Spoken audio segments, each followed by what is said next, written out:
What's up, guys? Welcome back to the Real Press Button. Thank you for watching. Yesterday we had the presidential pardon me, of the turkeys.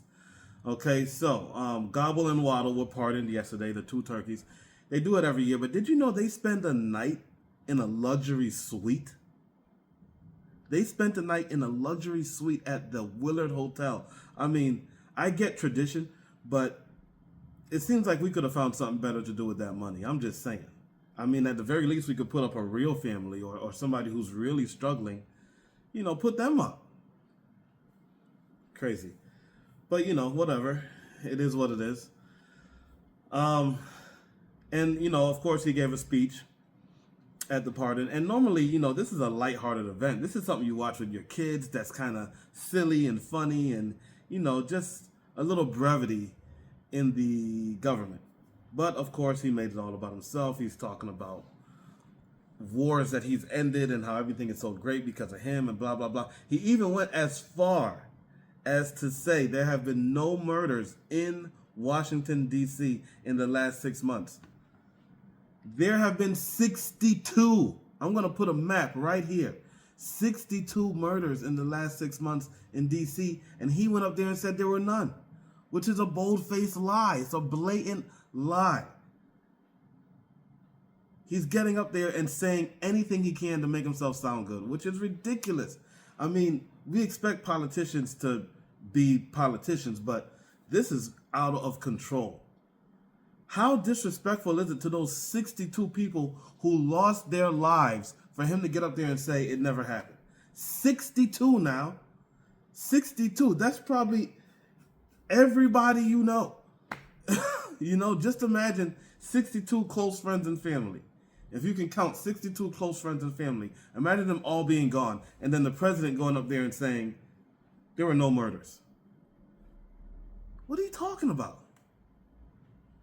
He doesn't fact check. He's not a serious person. He just wants to make himself look good. And that's it. That's all we're seeing. Unbelievable. Rest in peace to those 62 people, by the way. Then he had a nerve to call the governor of Illinois a fat slob. Actually, he said, I'm not going to call him a fat slob. But come on now. That's his way of calling him that. Look who's talking. Look who is talking. Are you serious? Why do we let him get away with this stuff? Everybody should be calling it out. But Republicans sit there and they just lap it up. And I mean, it's gone so far out of the realm of any kind of decency, any kind of class. It's unrecognizable. Whew. And switching gears a little bit. So, we're upon Thanksgiving. It's tomorrow.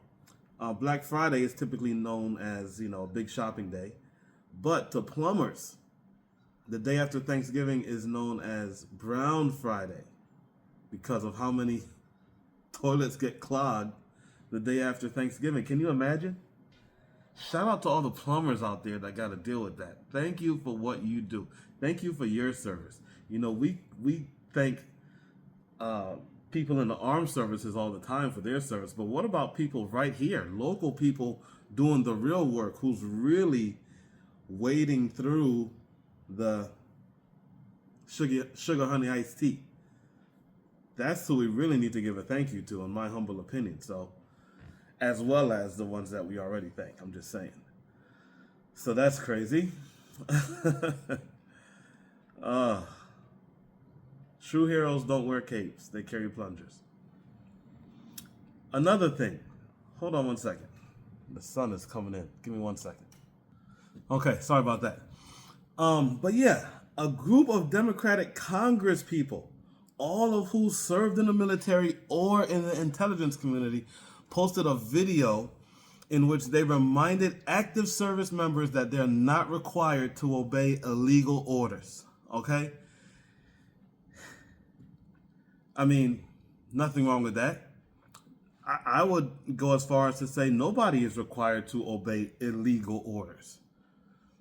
But this group of people, Congress people, who served in the military, served in the intelligence community, respected enough to be elected to Congress, got together and made a video and said, hey, service people, we just want to remind you, you don't have to follow illegal orders.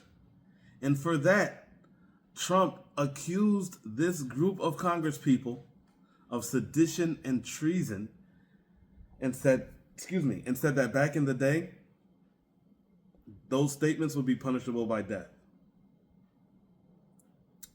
Telling active service people that they don't have to follow illegal orders, which they already know, but reminding them of that is punishable by death, or was punishable by death. When? Back in what day? This is what Trump said. He went on Fox News and said this.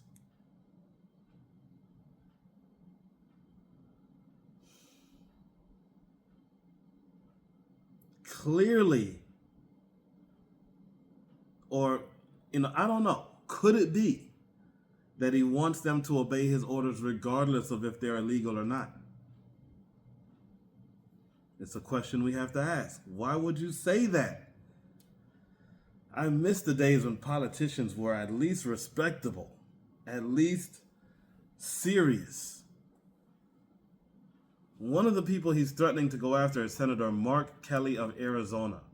The Pentagon is threatening to investigate and even court-martial him for the video. Now, this was a captain in the Navy, Mark Kelly, Senator Mark Kelly of Arizona. He flew 39 combat missions over Iraq and Kuwait. 39. He's a former astronaut. The man was an astronaut. He was a captain in the Navy. Flew 39 missions over Kuwait and Iraq, and you're threatening to court-martial him and investigate him because he said that active service people don't have to follow illegal orders, which is true. What is going on, people? Are we seeing this? Are we seeing this? How did we get here? Only in modern American politics do you get a group of decorated veterans saying, hey, troops, remember the law. And the response is treason. Meanwhile, Mark Kelly, Navy captain, combat pilot, astronaut, is apparently about to get court-martialed by people whose most dangerous mission was surviving a congressional buffet. Unbelievable, y'all. We gotta do better.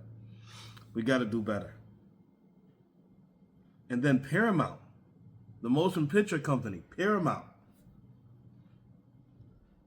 is making a third sequel to Rush Hour. They're making Rush Hour 4 at the request of the president. This is what he's focused on?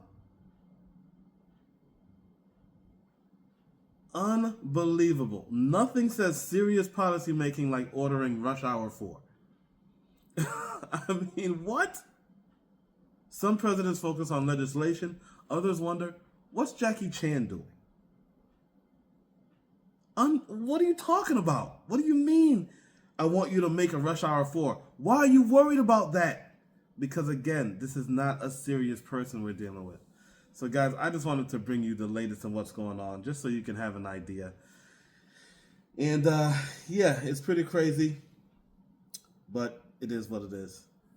I'm Real Press Button. Thank you for watching, and I'll see you next time. Peace.